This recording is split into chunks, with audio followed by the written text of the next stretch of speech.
என்றால் பனிமலையா, கோபம் கொண்டால் எரிமலையா, ஆடி நின்றால் புயல் மலையா, அண்ணாமலையே சிவமலையா.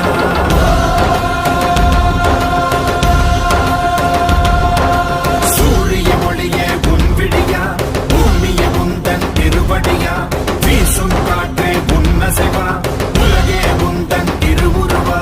நமச்சிவாயா நமச்சிவாயா. ஆனை முகனே தலைமகனா, ஆறுமுகனே இளையவனா, நானும் கூட உன்மகனா, நடக்கிற நடையே கிரிவலமா.